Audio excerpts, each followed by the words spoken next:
อ่ะทักทายสบายดีพี่น้องสบายดีพี่น้องอยู่ใน YouTube พี่น้องเช่า YouTube เนาะพี่น้องเนาะก็ก่อนอื่นก็ฝากติดตามให้สร้างคนนี่เด้อพี่น้องเด้อวันนี้ก็จะมาประกอบวงกบเนาะวงกบก็เป็นวงกบปองเดียวเนาะเพิ่นปองเดียวสองเดียวกว้าง50สูงเมตรห้าเนาะวงกบอ่าสร้างเพิ่นก็สิอธิบายให้นำเลยเด้อพี่น้องเด้อบางคนก็บ่ทันเข้าใจเนาะวงกบก็มีตัวผู้ตัวแม่มันคือกันเด้พี่น้องนี่คือจังซี่นี่ก็เป็นตัวผู้มันเนาะพี่น้องเนาะตัวเฮาปาดองศานี่ปาดองศาตัวมันเป็นข้อยจังซี่ออกมาเพิ่นตัวผู้เนาะ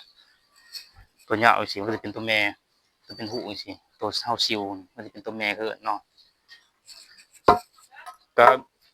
พี่น้องทาง YouTube ก็คันได้เดือนมาเห็นคลิปนี้ก็ฝากติดตามให้สร้างผลนี่เด้อพี่น้องเด้อเพื่อมีกำลังใจสิได้เฮ็ดคลิปต่อๆไปให้พี่น้องได้เบิ่งคนบ้านเฮาเองพี่น้องเอ้ยฝากติดตามให้แน่เพื่อเป็นกำลังใจเพื่อจะได้มาเปิดช่อง YouTube นำเพิ่นเนาะพี่น้องเนาะก็คันได้เดือนมาเห็นคลิปสร้างผลเฮ็ดจังซี่ก็ฝากพี่น้องติดตามให้เด้อพี่น้องเด้อเพื่อเป็นบุญของสร้างผลเนาะพี่น้องเนาะเอาประกอบมันก็จะได้ตอกตัวผู้เขาก่อนไล่ตัวผู้เขาก่อนพี่น้องเขาสิใส่ตัวผู้10เนาะตัวผู้10มันยาวเอาใส่ตัวผู้10ตอกตัวผู้เข้าไปตัวแม่เฮาตอกเข้าไปนี่มันใส่ตัวผู้8หรือตัวผู้6ก็ได้พี่น้องก็ขอฝากพี่น้อง YouTube ติดตามเด้ออย่าลืมติดตามให้แน่พี่น้องเอ้ยคันได้เดือนมากคนบ้านเฮาเองสร้างปนเองกับคนปากเซ่เนาะปากเซ่สุขุมากแห่งจำปาสักเขาเนี่ยก็ฝากทั่วๆไปเบิดนั่นแหละเพราะว่าพี่น้องฟังไทยและฟังลาวเห็นสร้างปนก็ติดตามให้แน่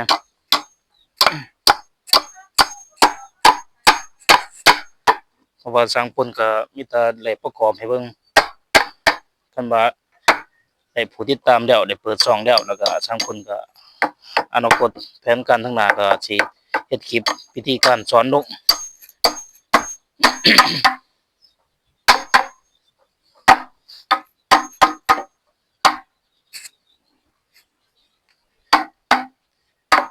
เรียบร้อยเนาะพี่น้องเนาะประมาณนี้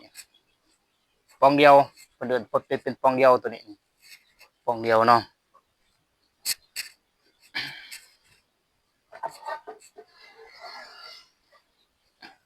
ก็อย่าลืมฝาก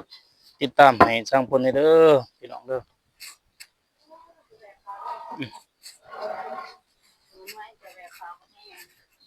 ประกอบเฮาก็สิประกอบติ่งขึ้นสูงๆด้วยพี่น้องประกอบกันเลยจนมันรูปเฮาพุ่นแหละ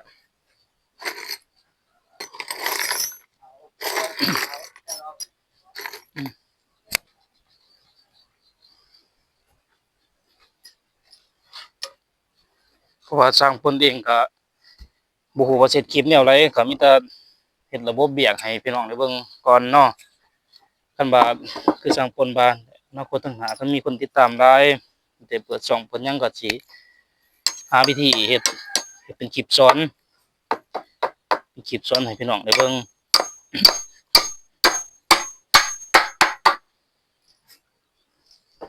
ฝากถึงสายสร้างนำเนาะพี่น้องเนาะผู้ใดฮู้แล้วก็ขออภัยนำฝากถึงผู้บ่ทันเป็นบ่ทันจักได้เบิ่งได้รับชมก็ดีใจแล้วพี่น้อง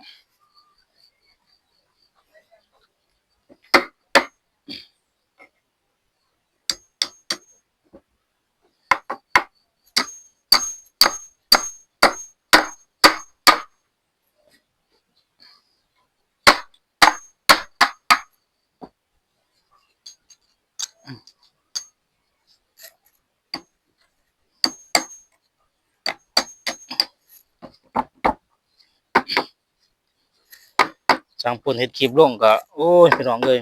เฮ็ดคลิปลงไปก็มาเบิ่งคลิปมีคนเบิ่งแหน่มีบ่มีคนเบิ่งแหน่